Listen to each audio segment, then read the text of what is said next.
नमस्कार साथियों, मैं कृष्णा राष्ट्रवादी। आप देख रहे होंगे कि सागर जिले में लगातार आवाज़ उठाने के लिए आप इस सागर जिले में 11 वर्षीय बेटी का आवाज़ उठाने आई हैं और लगातार ऐसी घटनाएं हो रही हैं। जो SC ST जो बहुसंख्यक समाज है उसके साथ में लगातार ये घटनाएं हो रही हैं और कहीं ना कहीं जो प्रशासन है चुप्पी साधे रहता है। ऐसा क्यों?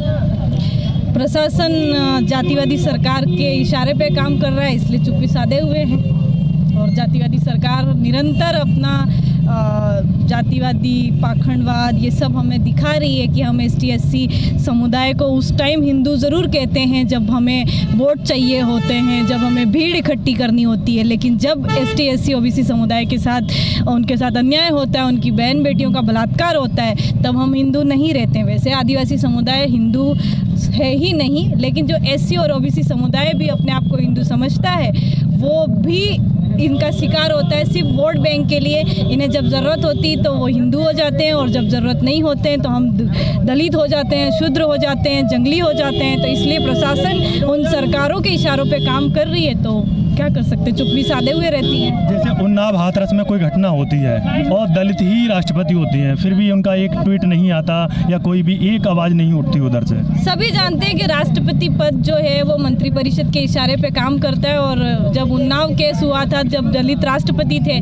तब प्रधानमंत्री जी और जो हमारा मंत्रिपरिषद था सभी जानते हैं कि वो BJP संबंधित थे। और BJP के लोगों को कभी भी ST SC लोगों से कोई सांत्वना होती ही नहीं, उन्हें कोई फ़र्क नहीं पड़ता है हमारे साथ अन्याय हो, अत्याचार हो, हमारी बहन बेटी का बलात्कार हो।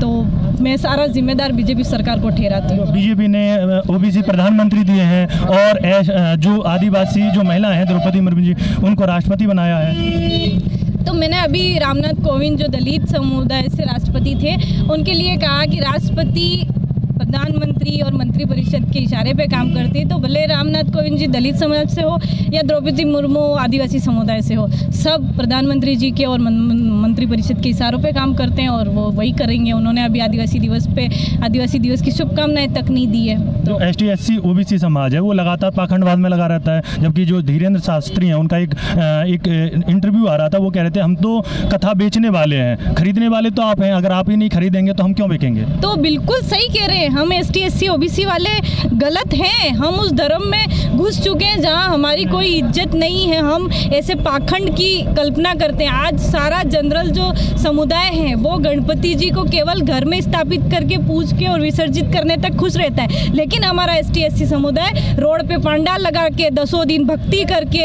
अपने दिन रात का समय बर्बाद करके अपना पैसा बर्बाद करके और फिर वो उस भक्ति में लीन है।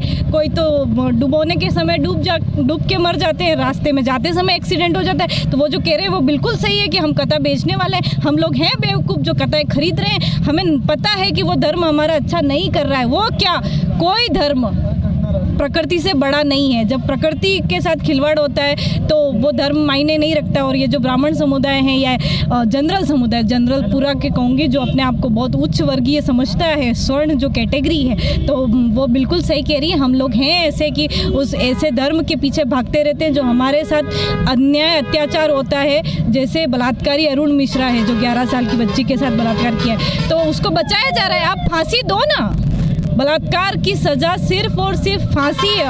और बच्ची 13 साल की 11 साल की थी, तो पॉक्सो एक्ट के अधिनियम के अंतर्गत आपको फांसी के अलावा कोई और सज़ा नहीं मिल रही है। तो आप जेल में ले जाके क्या करना चाहते हो? वही आसाराम की तरह अच्छा खाना देना है, अच्छी तरीके से AC में आपको रखना है उनको, अरुण मिश्रा जी को। इससे ज़्यादा आप क्या करेंगे बताइए? BJP सरकार है, सारे बलात्कारियों को अंदर ऐशो आराम मिलते हैं, उनके कमरे सज जाते हैं, उनकी फैसिलिटीज बढ़िया हो जाती है, होटलों से खाना आता है। हम लोग पागल हैं क्या? जो ST SC OBC समाज है, जो आदिवासी समाज है, उसने अपने पुरखों को क्यों बुला दिया? वो कभी गौतम बुद्ध की बात नहीं करता है, अम्बेडकर विचारधारा पर चलने को तैयार नहीं होता। अम्बेडकर विचारधारा को ना मान के अम्बेडकर को कंधे पर बिठा कर चलता है।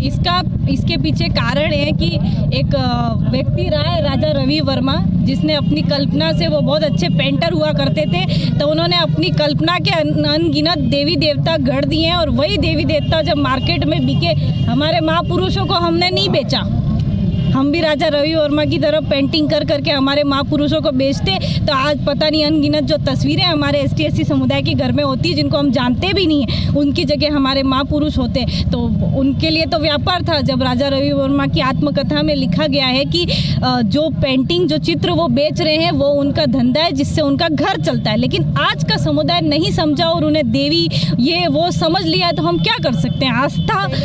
आस्था में घुसा दिया है, मनुवादी विचारधाराओं को इतना बड़ा चढ़ा दिया। आज की तारीख में हमारी किताबों में आज तक बिरसा को पढ़ाया ही नहीं है, तो हम कैसे समझेंगे बिरसा। आदिवासी दिवस जैसा दिवस आज तक स्कूल में मनाया ही नहीं। जवाहरलाल नेहरू का जन्मदिन हो तो स्कूल में मनाते हैं, और किसी भी देवी देवता का अभी जन्माष्टमी होती तो हर स्कूल में मटकी फोड़ते हैं, लेकिन बिरसा मुंडा की जयंती कभी नहीं मनाते, टंटिया मामा की जयंती कभी नहीं मनाते, भीम का भी, बाबा साहब का भी कुछ होता है तो आप कार्यक्रम करते ही नहीं, बाल सभाएं करते ही नहीं। स्कूल कॉलेज स्तर पे हमारे महापुरुषों का आपने इज्जत दी ही नहीं, जगह दी ही नहीं, तो फिर बाजार में वो तस्वीरें जो पता नहीं कौन कौन है 33 करोड़ में, उन सब की मिल रही थी, हमारे लोगों ने खरीद ली और अभी तक आस्था कर रहे हैं। धीरे धीरे समय लगेगा और एक दिन ऐसा भी आएगा कि इनमें से किसी को नहीं पूजेंगे, हम सिर्फ प्रकृति को मानेंगे, क्योंकि प्रकृति से बड़ा ना कोई धर्म है ना कोई देवता है।